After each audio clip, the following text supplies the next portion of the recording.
हैं sports VK और मुबारका जी मुबारका। क्यों? क्योंकि टीम इंडिया सेमीफाइनल्स जीत गई है और अब टीम इंडिया चैंपियंस ट्रॉफी के फाइनल में पहुंच गई है। फाइनल में टीम इंडिया का न्यूजीलैंड के साथ में मुकाबला होने वाला है। तो आज इन्हीं सब चीजों के ऊपर बात करेंगे कि जो मैदान है, मैदान की स्थिति कैसी रहेगी, कौन सी टीम किस प्रिपरेशन के साथ में आई है, टीम इंडिया की प्लेइंग 11 में कौन कौन हो सकते हैं, कौन है जो अपना बेहतर प्रदर्शन करेगा, कौन है जिसको अच्छे से और अपने आप को दिखाने का या फिर अपने आप को खिलवाने का मौका मिलेगा। हमेशा की तरह हमारे साथ योगेश जी साथ में हैं, जो कि हमें इस पूरी जो हमारा विषय है चैंपियंस ट्रॉफी का final match India versus New Zealand के बीच में, उसके बारे में कुछ बताएंगे। तो शुरुआत करते हैं योगेश जी से। पहले तो सबसे पहले आप ये बता दीजिए कि कैसा लग रहा है, भारतीय टीम जो है वो फाइनल्स में पहुंच गई है। 8 महीने बाद, 8 महीने पहले हमने वर्ल्ड कप जीता था T20 का, तो वो जो हमने जीत हासिल की थी, तो वो फाइनल थोड़ा बहुत ज़्यादा एक्साइटेड वाला था, क्योंकि हम लगभग धोनी कप्तानी के बाद से कोई आईसीसी ट्रॉफी इस लेवल तक पहुंचे नहीं थे और लगातार कोशिश कर रहे थे रोहित शर्मा अपनी कप्तानी में। उसके बाद सबने किया, विराट कोहली ने भी किया, हम सेमीफाइनल न्यूजीलैंड से ही हारे थे। तो उसके बाद से फिर ये दूसरा मौका 8 महीने के बाद आना, मतलब वैसा ही लग रहा है कि जब भगवान किसी चीज़ को देता है ना, तो फिर बैक टू बैक कहता है भाई अब तुम्हारा मन भर ही देते हैं, उसके बाद फिर किसी और को मौका देंगे। ऊपर वाला जब भी देता छप्पर फाड़ के। हाँ, तो लेकिन इसमें उन लड़कों की मेहनत है, वो अपना एक रणनीति है।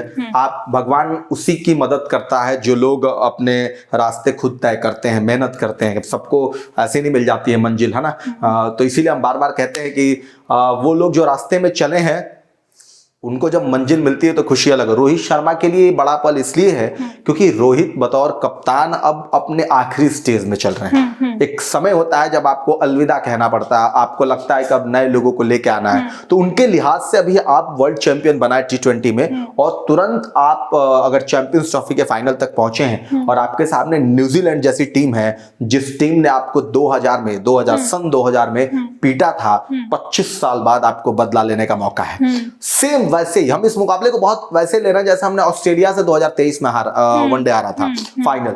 तो वहां भी हमें बदला पूरा करना था, यहां भी हम बदला पूरा करना है। अब ये बदला बहुत इंतजार के बाद मिला आपको मौका, 25 साल हो गए आपको।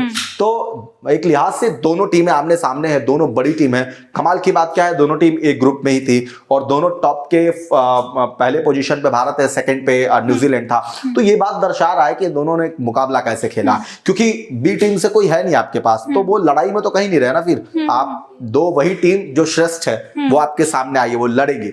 और भारत इसलिए इस मुकाबले को जीतना चाहेगा क्योंकि यहाँ पे बहुत कुछ प्रतिष्ठा भी दांव पे लगा है। एक तो गौतम गंभीर पे कई सवाल थे, बतौर कोच गौतम गंभीर का पहला आईसीसी टूर्नामेंट का फाइनल है, वो चैंपियंस ट्रॉफी में फाइनल तक अपनी टीम को ले गए। तो एक उनकी भी प्रतिष्ठा दांव पे है, उनको अच्छा करके देना है, तो उसमें वो उनके लिए बहुत इंपॉर्टेंट हो गया। दूसरा रोहित शर्मा कि अब आप अपने कैरियर के आखिरी पड़ाव पे हैं, तो आप चाहेंगे कि अगर चैंपियंस ट्रॉफी आपके सामने है, वनडे मुकाबले फॉर्मेट का, T20 में आप बादशाह बने हैं, आप जीते हैं, जहां आपने अपने आप को अलविदा कह दिया, आपने आगे नहीं खेलना, तो वैसे में आप चाहेंगे कि अगर आप इनिंग्स को ब्रेक करना चाहते हैं, अपने आप को कहना चाहते हैं अलविदा, तो आप अच्छे से कहें, जीत के साथ कहें। इससे बेहतर कोई पल नहीं हो सकता है। तो शायद ये उनके लिहाज से उनकी प्रतिष्ठा भी दांव पे लगी है। विराट कोहली की प्रतिष्ठा, कुछ ऐसे पुराने खिलाड़ी जो द्रविड़ की कोचिंग में खेलते आए थे, तो उम्र के हिसाब से उन्हें भी लगता है कि उनकी प्रतिष्ठा लगी हुई है। तो शायद अगर वो एक मौका मिले और वो अलविदा कहना चाहें तो ऐसे समय पे कहें,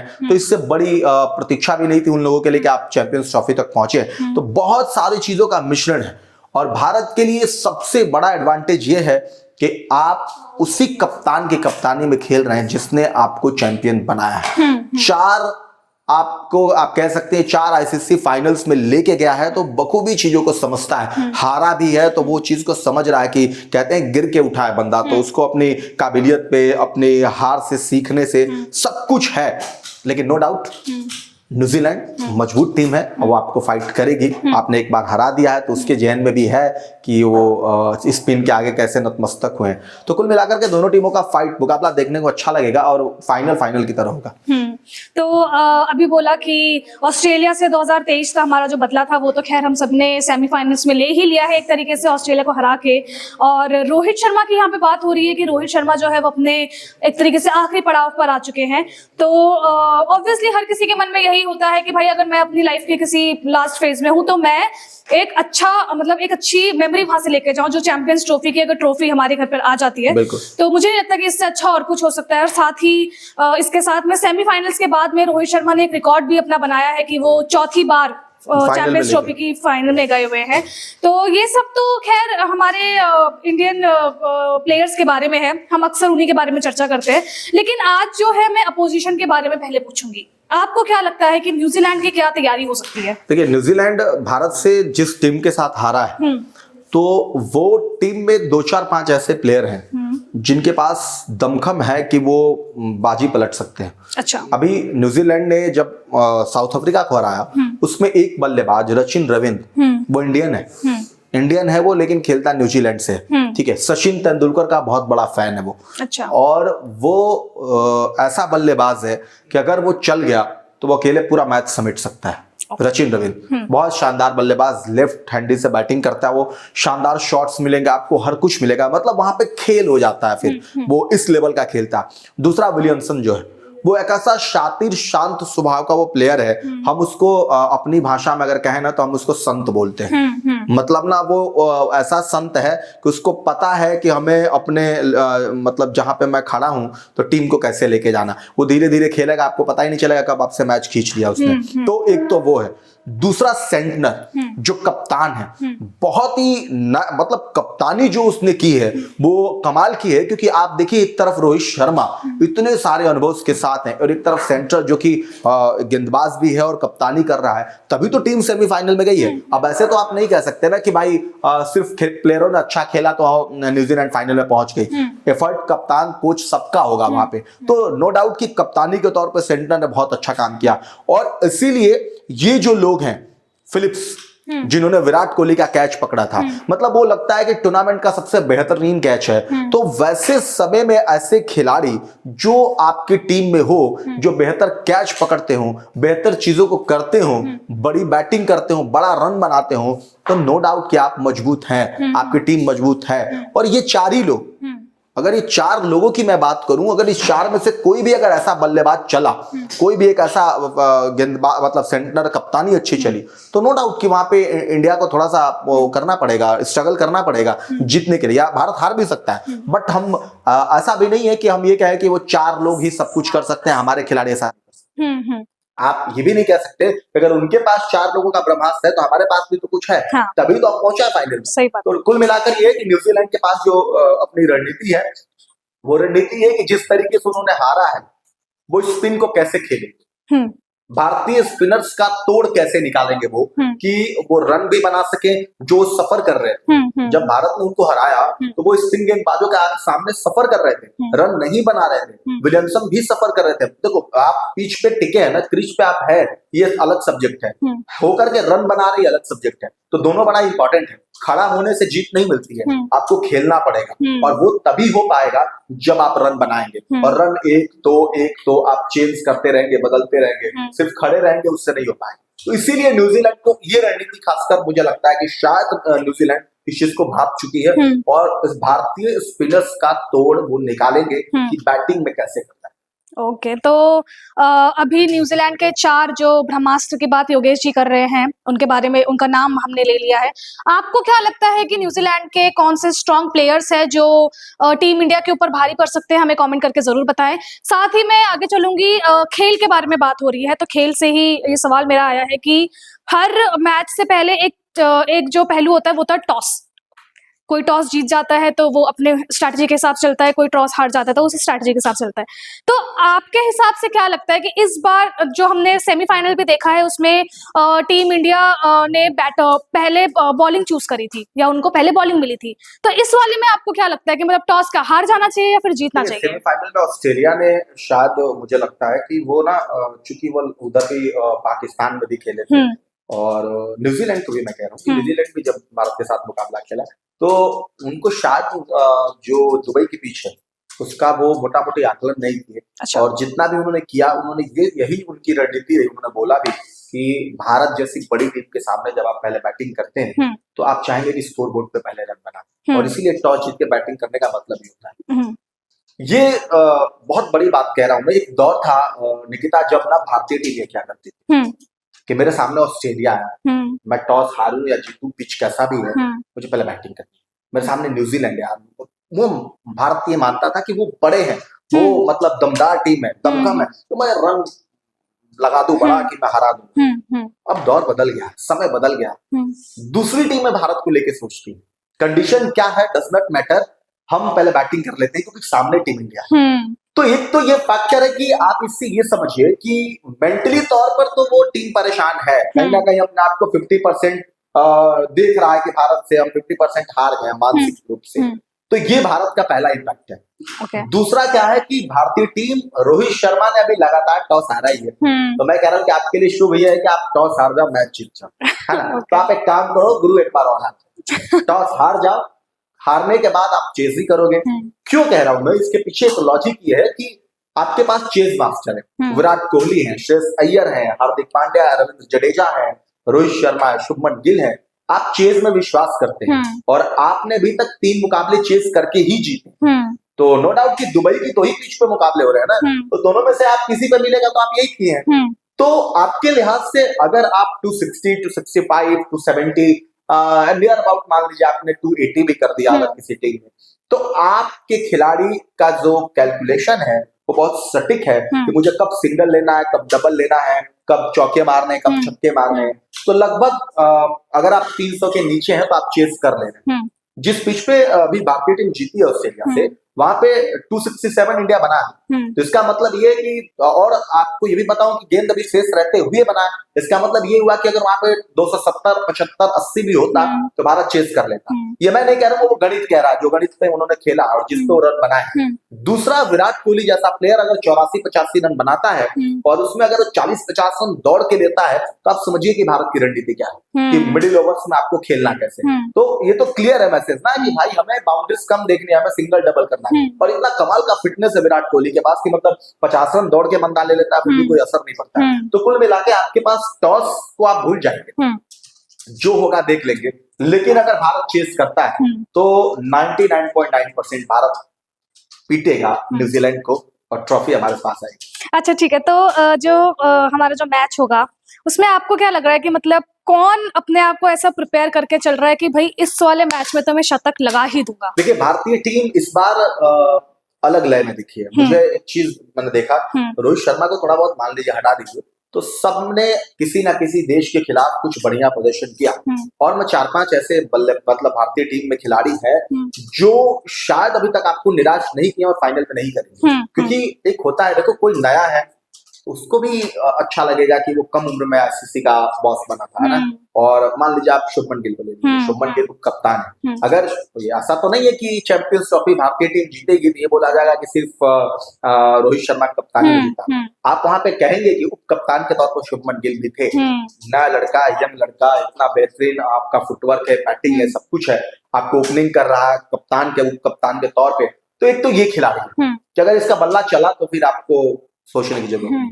दूसरा, खुद अगर देखा जाए तो विराट कोहली एक ऐसे प्लेयर है कि बड़े मैच में बड़े प्लेयर हैं और वो करते हैं रन। अगर कहीं भी बल्ला नहीं चला तो उनका जरूर चलेगा बड़े मुकाबले में, तो विराट कोहली। दूसरा जो है आपके पास सबसे बेहतर है रोहित शर्मा। मेरा ऐसा आकलन नहीं है, मेरा मानना है, मैं ये भी नहीं कह रहा हूँ कि मैं सही हूँ या गलत हूँ, बट मैंने रोहित को जितना देखा और समझा है, मुझे ऐसा लग रहा है कि शायद कल के मुकाबले में रोहित का बल्ला चलेगा। कल रोहित खेलेंगे और रोहित को जिम्मेदारी देंगे। भले रोहित 50 रन बनाए, लेकिन वो 15 गेंद में आएगा, 16 गेंद में आएगा, वैसी बैटिंग रोहित करेंगे। अगर रोहित इससे ऊपर बनाते हैं तो फिर तो मान लीजिए कि मैंने जो सोचा वो सोचा उसको रोहित ने किया, तो वो रोहित की सोच में भी है। क्योंकि रोहित को देख के ऐसा लग रहा है, तो उनको भी उनके ऊपर एक प्रेशर नहीं है, लेकिन उनके ऊपर एक बात है कि भाई जो है वो अंत भला तो सब भला, तो इस पे कर देना, ठीक है। तो ये है वरुण चक्रवर्ती, कमाल की गेंदबाजी बंदे की है, और वो फाइनल में अगर न्यूजीलैंड सामने है तो वो दिखेगा। 5 विकेट लिया, वो जोश है, क्योंकि वो बहुत इंडिकेट करता है, मतलब वो चीजें बहुत आपके रिलेट भी करती है कि आपने न्यूजीलैंड के सामने ही 5 विकेट लिया था। तो भले ही वो अपने आप में शेर दिखे, लेकिन जब खेलना है वो तो डरेंगे उस गेंदबाज से कि अरे यार नहीं ऐसा है। और इसके साथ साथ आपके पास जो श्रेयस अय्यर मिडिल ऑर्डर में आकर के जिस तरीके से विराट कोहली के साथ वो मतलब बैकबोन का काम कर रहे हैं ना, कि पूरा रीढ़ की हड्डी बनकर के कैलकुलेशन के साथ सिंगल डबल बाउंड्रीज और भारत को मुसीबत से निकाल करके ऐसी जगह पे ले रहे हैं कि आप वहां से विनिंग स्टेज की तरफ बढ़ रहे हैं, तो वो आपके लिए काबिले तारीफ है। और ऐसे खिलाड़ी आपके लिए काबिले तारीफ है जो आपको खून पसीने मेहनत से मैदान में अगर ऑप्शंस नहीं है बाउंड्रीज के तो सिंगल डबल में तब्दील करके वो आपको पहुंचा रहा है। तो 200 रन भाग के भी लिया जा सकता है और 300 गेंद में अगर बनाने हैं तो, लेकिन वो बैटर का क्लास होता है कि वो ना 10 रन जो है वो दौड़ के लेगा तो एक बाउंड्री मारेगा, या 4 ओवर में अगर वो 20 रन बनाया है तो अगले 2 ओवर वो अटैकिंग खेलेगा, क्योंकि वो सिचुएशन भागता है हमेशा। तो कुल मिला के भारतीय टीम के पास भी ब्रह्मास्त्र है जो जिसका काट न्यूजीलैंड ढूंढ रही है, लेकिन ये आसानी से कटने वाले नहीं है, क्योंकि इन्होंने अच्छे को पानी पिलाया है और न्यूजीलैंड को पिलाया ही है और फिर न्यूजीलैंड को पानी पिलाने के लिए तैयार है, क्योंकि इनको पता है कि ट्रॉफी का मायने क्या है, चैंपियन बनने का मायना क्या है, क्योंकि अभी जीते हैं ना तत्काल में, तो वो लत लगी है, वो अभी स्वाद इनके पास है जिसको चखे हैं और उस स्वाद के सहारे ही वो ऐसी चैंपियंस ट्रॉफी की तरफ बढ़ रहे हैं। तो वो स्वाद खत्म नहीं हुआ है, तो जोश जुनून जज्बा सब है और भारतीय टीम फिर से न्यूजीलैंड को परास्त करेगी, वो चाहे जितना जोर लगाना है। तो यही सेम सवाल मेरा आप लोगों से भी है कि आप किससे उम्मीद लगा के बैठे हैं कि फाइनल्स में ये जो एक प्लेयर है ये तो मतलब एक शतक लगा ही दे? हमें कमेंट करके जरूर बताना। और यहाँ पे स्वाद की बात हो रही है तो स्वाद में मुझे एक चीज याद आई है। जब मैं R&D कर रही थी हमारे चैंपियंस ट्रॉफी के मैच के बारे में, तो मैंने एक आर्टिकल पढ़ा था जिसमें न्यूजीलैंड की टीम से स्लो पॉइजन किसी को रेफर किया गया है। जरा उनके बारे में बताइए कि कौन है वो? विलियमसन, जिनके बारे में हमने कहा। हाँ, और उनको स्लो पॉइजन क्यों बोला जा रहा है? इसलिए बोला जा रहा है ना कि देखिए विराट कोहली क्या है, एक खिलाड़ी जब उसके पास अनुभव हो जाता है, जब वो खिलाड़ी ये समझ जाता है कि मेरा मतलब क्या है, मेरा वजूद क्या है, मेरे से टीम को फायदा क्या है, तो वो बाकी चीजें नहीं देखता है, वो टीम को देखता है। स्लो पॉइजन का अर्थ इससे है कि वो एक ऐसा खिलाड़ी के मैदान में है, धीरे धीरे अपनी टीम को मजबूत की स्थिति में ले जा रहा है, सिंगल डबल खेल रहा है, बाउंड्री कम लगा रहा है, विकेट भी नहीं दे रहा है, और आपको पता भी नहीं चलेगा कि एक टाइम ऐसा आएगा कि 13 गेंद में 13 रन बनाने और वो खड़ा भी रहेगा। अच्छा। क्योंकि वो जो विश्वास है बाउंड्री पे कम, अपने विकेट बचाने पर ज्यादा और सिंगल डबल पे ज्यादा, तो इसीलिए ये जो है विराट कोहली जो श्रेयस अय्यर बीच में कर रहे हैं, इसीलिए विलियमसन को स्लो पॉइजन कहा जाता है, क्योंकि वो एक ऐसा खिलाड़ी है ना कि वो सिचुएशन को भाप लिया, उसको क्या करना है, वो एक छोर से टिका ही रह जाएगा, अपना विकेट ही नहीं देगा, भले वो 23 गेंद खेल के 13 रन बनाए। क्योंकि कभी कभार सचिन तेंदुलकर का विकेट पर रहने का मतलब क्या होता था?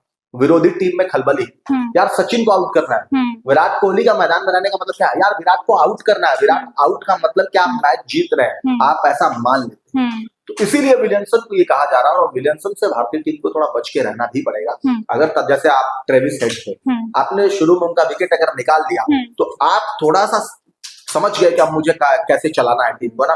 तो विलियमसन अगर आउट हो जाते हैं, सचिन रविंद्र आउट हो जाते हैं, फिलिप्स जैसा प्लेयर आउट हो जाता है, तो फिर ये सेंटनर विंटर ऐसा नहीं है कि बड़ी पारी खेल पाएंगे, क्योंकि जितने भी हैं, मतलब कहते हैं ना कि भारतीय टीम समझ रही है कि इनको कैसे निपटाना है, लेकिन कुछ अच्छे प्लेयर हैं। देखो खेल को खेल से ही जीता जा सकता है, वहां पे कोई कुश्ती तो है नहीं कि आप फाइट करके आप जीतोगे। गेंद और बल्ले का पूरा मुकाबला है ना। तो वो गेंदबाजी करेगा, बैटर अगर बैटर अच्छा खेल रहा, विकेट नहीं देगा तो आपके लिए मुसीबत है। तो विलियमसन के लिए यही थोड़ी सी परिस्थिति भारत के लिए, थोड़ा सा भारत को सचिन रविंद्र और विलियमसन से बच के रहना। तो आपको क्या लगता है कि मतलब ये जो स्लो पॉइजन है विलियमसन, इंडियन स्पिनर्स में से कौन है जो इनका इलाज कर सकता है? इनका इलाज करने के लिए अगर देखो, मुझे लग रहा है अगर कुलदीप को भारतीय टीम लेके आ रही है, और कुलदीप के अलावा आपके पास जो वरुण चक्रवर्ती है, क्योंकि वरुण की गेंद जो बहुत सीधी रहती है, उसके कुलदीप में थोड़ा सा टर्न है, तो अगर गेंद किसी भी स्पिनर, तो जो भी हमारे पास जडेजा है या अक्षर ने पिछली बार इनको आउट किया था, तो आगे निकल के खेल रहे थे ना, स्टेप आउट कर रहे थे, गेंद अंदर चली गई। तो ये क्या है ना कि जब गेंद टर्न होने लगता है, या स्पिनर अगर इनको भांप लिया, जैसा अक्षर ने भांप लिया था कि भाई इनको सीधी ही फेंकूंगा, ये बड़े आगे, तो फिर तो वो चल जाएगा उसका। अगर इसने विलियमसन ने भांप लिया अक्षर को, तो फिर वो चल जाएगा। तो वही पूरा खेल वही है कि 6 गेंद जब आप करने आते हैं तो आपकी रणनीति क्या होती है पिच के हिसाब से, और उस समय के बैटर के हिसाब से वो 6 गेंद तय कर देती है कि बैट्समैन क्या करे, कितना भी बड़ा धुरंधर हो, वो 6 गेंद अगर सही लेंथ पे गिर गई ना तो उसको तो पटखनी देना ही देना। तो ये अक्षर और या वरुण, ये दोनों में से कोई एक विकेट निकालेगा इसका। ठीक है, तो ये तो अभी तक हमारा थोड़ा सा सारा अपडेट हो गया है। दुबई के पिच के बारे में हमने पहले भी जिक्र किया है, लेकिन एक बार मैं फिर से पूछना चाहूंगी कि इस बार दुबई के इस पिच को लेकर आपको क्या लग रहा है? दुबई के पिच को लेकर के बस अगर कम शब्दों में बात बोलूं और सीधे बोलूं तो यही है कि दुबई की पिच जो है वो स्लो पिच है, लास्ट में बैटिंग को मदद मिल रहा है, अंत में बैटिंग कर रही है टीम तो जीत भी रही है। 6 टीम 7 मुकाबले जीती है, 10 में से 3 मुकाबले पहले इनिंग में टीम हारी है। तो फिर कुल मिला के यही है कि भारतीय टीम यही रणनीति यही है कि आपको पिच जो है ना, बैटिंग पिच है बाद में, तो बाद में बैटिंग पिच है तभी तो रन बन जा रहे हैं, नहीं तो 263 कभी बन नहीं पा रहे थे, अब 267 तक बन जा रहे हैं। तो कुल मिला के पिच को लेकर के यही कहा जाएगा कि आप बैटिंग करें पहले या बाद में करें। अगर पहले बैटिंग करें तो आपके अंदर काबिलियत तो 300 प्लस ले जाए तो आप निश्चित होकर जीत जाएंगे मुकाबला। सेकंड इनिंग में अगर कोई पहले बैटिंग आपकी विरोधी कर रही है तो 260 के पहले आप आउट करिए, आप आराम से बना लेंगे और भारतीय टीम बना लेगी। भारतीय टीम परिस्थिति समझ गई है। तो ये तो अभी तक का पूरा हमारा जितने भी चर्चा हुई है सारा का सारा हमने आपको बता दिया है। बाकी हमें मैच में देखना है कि फाइनल्स में क्या होता है। लोगों की राय के बारे में बताऊं तो 90% लोग जो हैं वो यही बोल रहे हैं कि ट्रॉफी जो है वो हमारे घर ही आ रही है। अब देखना यह है कि टीम इंडिया कैसे खेलती है, कौन एडवांटेज होगा, कौन डिसएडवांटेज होगा, कैसी कैसी चीजें रहेंगी, वो हम आपको टाइम टू टाइम अपडेट करते रहेंगे। बाकी ऐसी खबरों के लिए देखते रहें स्पोर्ट्स वीक है।